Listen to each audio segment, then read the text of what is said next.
Are you a first timer to the U.S. Virgin Islands and the island of St. Thomas? Well, here are the things that you need to know before you go. Where are we going next?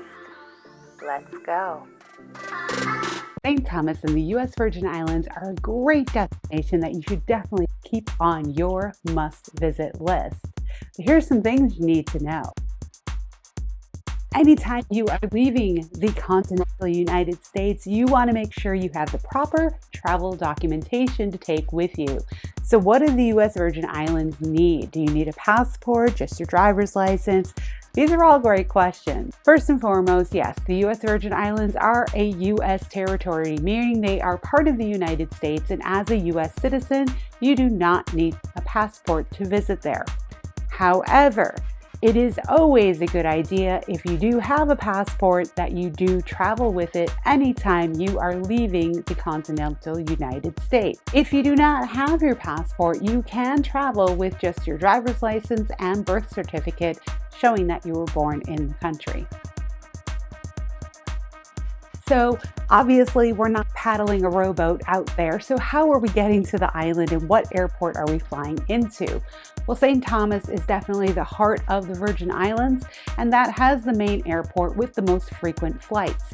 St. Croix also does have a small airport as well, but there are less frequent flights and less carriers that will take you there. So most flyers will fly into St. Thomas, which is airport code STT. So when you are searching for your flights, that's where you want to search. From there, it'll be easy to get to the other islands, and we'll cover that a little bit later in the video. Now that you're on the island, how are you getting around? Are you doing a taxi? Are you renting a car? Well, of course you can always take a taxi, but you know that taxis will add up really quick, especially if you want to explore any part of the island and not sit in your resort all day. Renting a car will come with its own challenges. Obviously, that means you need to navigate the island. That means you need to figure out where you're going. Here's what I'll recommend. Renting a car is not as scary as it seems, but when you do rent a car, try to rent with a local agency who will rent out what they call island cars. Island cars are a little bit, they've been shown some love. They're a little bit more beaten up, and they're not your brand new shiny standard rental car. They are run by local agencies on the island, and they're meant to get you around in a more inconspicuous way so that as you're driving around, it's not screaming out tourist.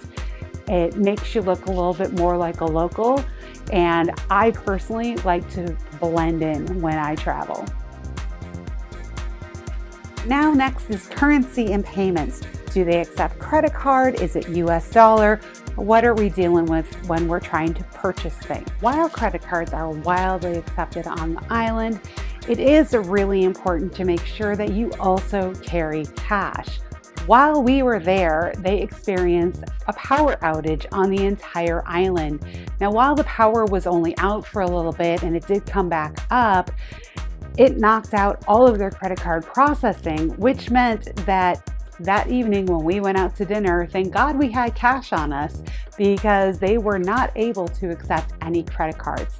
This does happen often in the Caribbean and other island nations where the power can get knocked out for a little bit, and sometimes systems take a little bit longer to come back online. So it's really a smart thing to do to carry some cash with you at all times. That way, if you get in that situation, you're not stuck going home hungry. And of course, with it being a U.S. territory, the dollar is widely accepted. Where are the main tourist hubs on the island of St. Thomas or in the Virgin Islands themselves? Well, St. Thomas is certainly the most visited of the three, but I will say that even in that, there are different areas that are more tourist hub than others. First and foremost, Charlotte Amalie, because it's so close to the airport and the cruise port, tends to be the hub of all activity. But the other area on the island that has a ton of accommodations, restaurants, and bars is the Red Hook area of the island.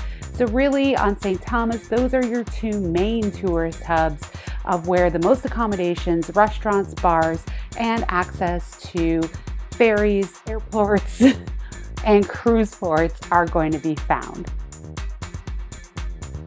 If you're staying on the island, food and grocery accessibility is going to be important, especially if you're staying in a self-catering condo arrangement like we did.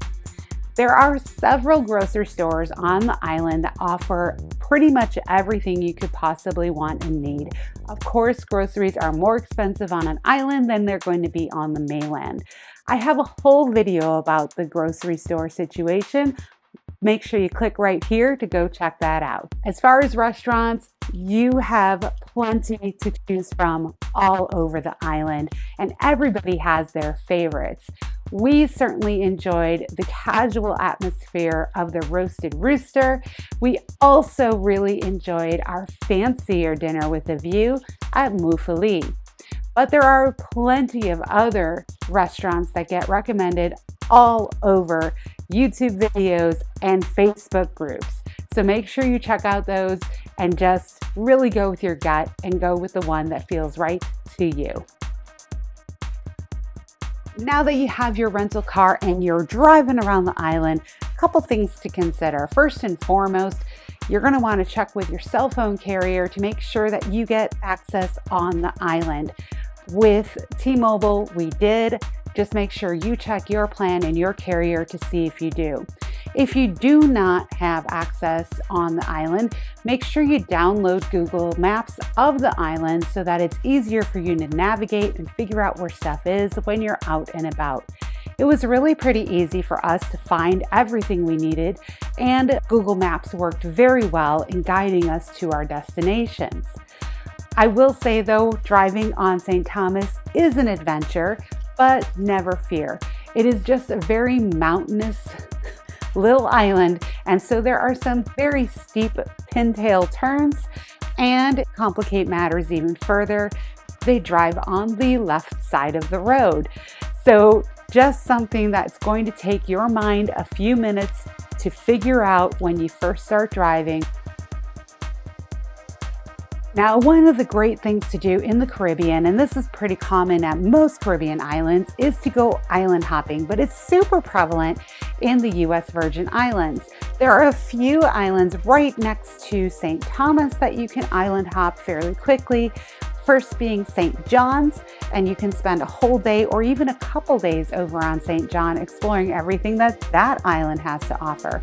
More of a day trip would be Water Island, and then there are a couple other small islands nearby that you can navigate.